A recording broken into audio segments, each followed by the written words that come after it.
Hi everyone, welcome back to our kitchen. আজি মই আপোনালোকৰ লগত সৰিয়হৰ মাছ ৰেচিপি এটা শ্বেয়াৰ কৰিম। সকলোৰে ঘৰত বেলেগ বেলেগ ইউনিক ষ্টাইলত মাছ বনায়, নহয় জানো? সেইকাৰণে মই আজি আমাৰ ঘৰৰ ইউনিক ষ্টাইল মাছৰ ৰেচিপিটো শ্বেয়াৰ কৰিব ওলাইছো। সৰিয়হৰ মাছ বনাবৰ কাৰণে প্ৰথমতে দুটা বিলাহী পেষ্ট কৰি ল'ব, দুটা পিঁয়াজ পেষ্ট কৰি ল'ব। 2 ঘণ্টাৰ কাৰণে বগা সৰিয়হ তিয়াই থব বা বেছি সময়ৰ কাৰণে তাৰপিছত পেষ্ট কৰি ল'ব। ৰচুন আদা পেষ্ট লাগিব, 1 বাটি মিঠাতেল লাগিব, কিচমিচ লাগিব, 5টামান মাছৰ পিচ লৈ লৈছোঁ। আপোনালোকে যিকোনো মাছ ল'ব পাৰে। হালধি লাগিব, কাশ্মীৰী মিৰ্চ, জিৰা মছলা, ধনিয়া মছলা, গৰম মছলা, কলা সৰিয়হ লাগিব, গোটা জিৰা, চেনি আৰু কচুৰি মেথি আৰু নিমখ লাগিব। আগতে আমি মাছখিনি ফ্ৰাই কৰি ল'ব লাগিব। সেইকাৰণে মাছখিনি হালধি আৰু নিমখ 1 চামুচ দি পেলাই ভালদৰে মিক্স কৰি ল'ব লাগিব। এতিয়া গেছটো অন কৰি কেৰাহীটো পাতি 4 চামুচমান মিঠাতেল দি দিব। তেলখিনি গৰম হোৱাৰ পাছত মাছখিনি ভালদৰে দি দিব আৰু ফ্ৰাই কৰি ল'ব।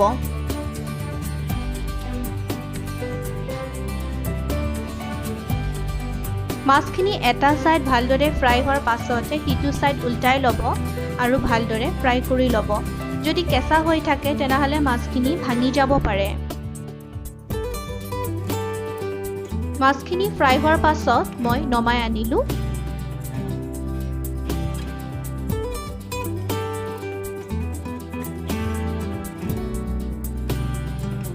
মাছ ভজা কেৰাহীতে আপোনালোকে তৰকাৰী বনাই ল'ব পাৰে। সেইকাৰণে 4-5 চামুচমান মিঠাতেল দি দিব। তেলখিনি গৰম হৈ যোৱাৰ পাছত গোটা জিৰা দি দিব আৰু কলা সৰিয়হ দি দিব আৰু 1 মিনিটৰ কাৰণে ফ্ৰাই কৰি ল'ব। তাৰ পাছত পিঁয়াজ যে পেষ্ট কৰি থৈছিলে সেইখিনি দি দিব। তাৰ পাছত আকৌ অলপ ৰঙাকে ভাজি ল'ব।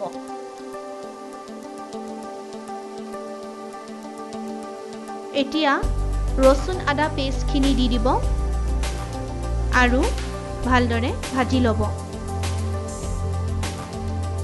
আৰু বেলেগ এটা বাৰ্ণাৰত চচপেনত গৰম পানী কৰি ল'ব।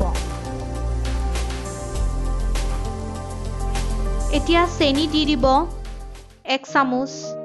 তাৰ পাছত মিক্স কৰি ল'ব আৰু 1 চামুচ হালধি দি দিব আৰু ৰেডি কৰি থোৱা যি মছলা লৈছিলে গোটেইখিনি দি দিব আৰু 1 মিনিটৰ কাৰণে গোটেইখিনি ভাজি ল'ব।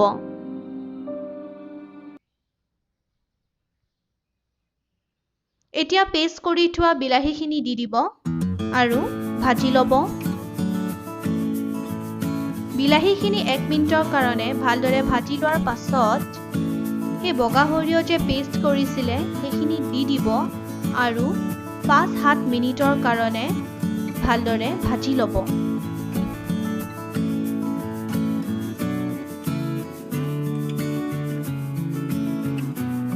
সৰিয়হখিনি ভালদৰে ভাজি লোৱাৰ পাছত এতিয়া নিমখ দিব লাগিব। মই 1.5 চামুচমান নিমখ দিলোঁ। আপোনালোকে নিজৰ সোৱাদ অনুসৰি দিব পাৰে। তাৰ পাছত ভালদৰে মিক্স কৰি ল'ব। এতিয়া কিচমিচখিনি দিব লাগিব। কিচমিচখিনি দিলে তৰকাৰীখিনি খাবলৈ বিৰাটে ভাল হয়। সৰিয়হখিনিয়ে অলপ তেল এৰিলে গৰম কৰি থোৱা পানীখিনি ঢালি দিব। মই 1 কাপমান পানী দি দিলোঁ। পানীখিনি উতলাৰ পাছত এতিয়া ভাজি থোৱা মাছখিনি দি দিব লাগিব আৰু হেতাখনেৰে অলপ লৰাই দিব।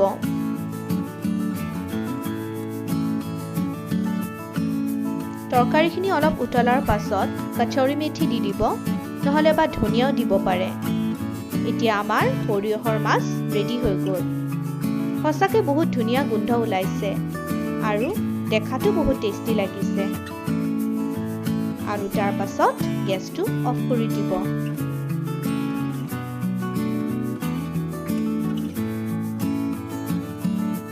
এতিয়া এটা ডাঙৰ বাউল লৈ ল'ব আৰু সৰিয়হৰ মাছখিনি বাঢ়ি ল'ব।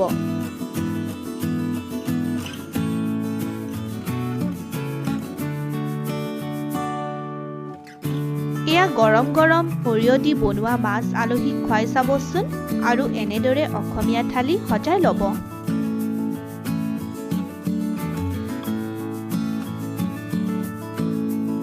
সৰিয়হৰ মাছৰ ৰেচিপিটো যদি ভাল পালে তেনেহ'লে লাইক, শ্বেয়াৰ এণ্ড ছাবস্ক্ৰাইব কৰি দিব। Thank U.